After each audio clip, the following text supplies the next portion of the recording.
Well, the other day I had the AARP people here, and I said, how can you possibly be for health care? And they said, oh, we don't see anything hurtful to seniors in that health care package. It looks great to us. How many times have politicians promised us, both Republicans and Democrats, have promised us the moon and given us Detroit?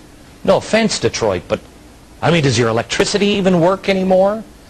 You keep on voting in the same people. And in Detroit, the median home price now is $7,500. In 1965, the politicians said Medicare would cost us $9 billion by 1990. The actual cost, $66 billion. But don't worry, they were only off by $57 billion. Obama's current plan is $1.6 trillion.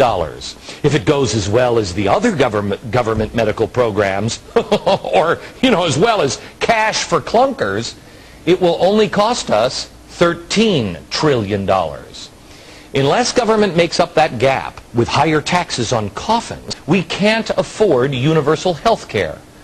That is part of what you feel in your gut. You know it's unsustainable. You know it doesn't make any sense to say we got to spend money to make money the way we're spending money.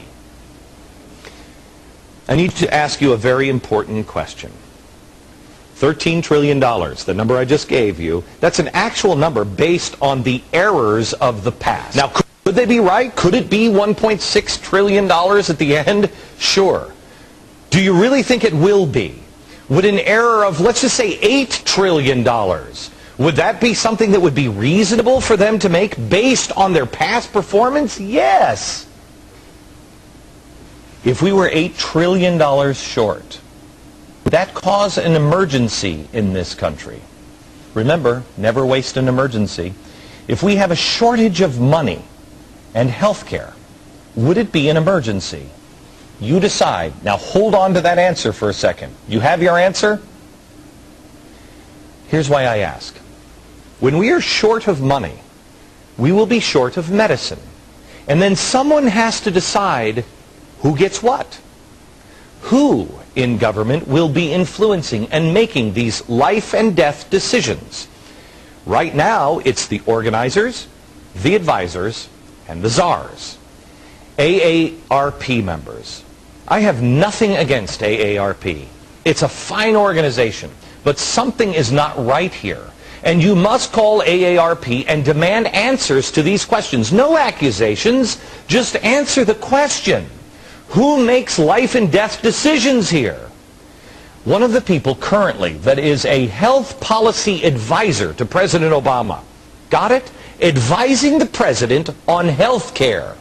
He happens to be the brother of Rahm Emanuel. His name is Dr. Ezekiel Emanuel. I can't tell you how much I feel we are taking on some of the most powerful organizations and powerful people on planet Earth. Dear God, please listen to this.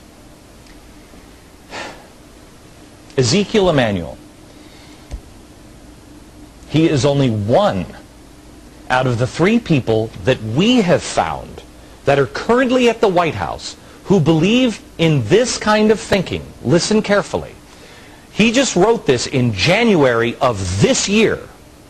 Quote, when implemented, the Complete Lives system produces a priority curve on which individuals aged between roughly 15 and 40 years get the most substantial chance, whereas the youngest and oldest people get chances that are attenuated.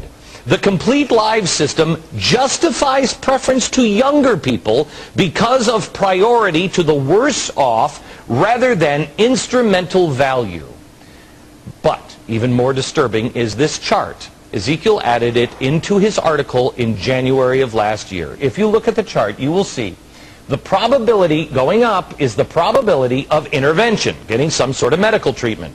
You'll see if you're very, very young or very, very old, about 55 years old, your chances of getting care not healthy.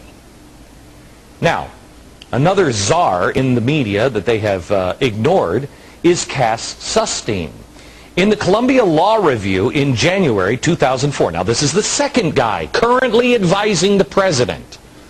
In the law review in 2004, he wrote, quote, "I urge that the government should indeed focus on life years rather than lives. A program that saves young people produces more welfare than one that saves old people."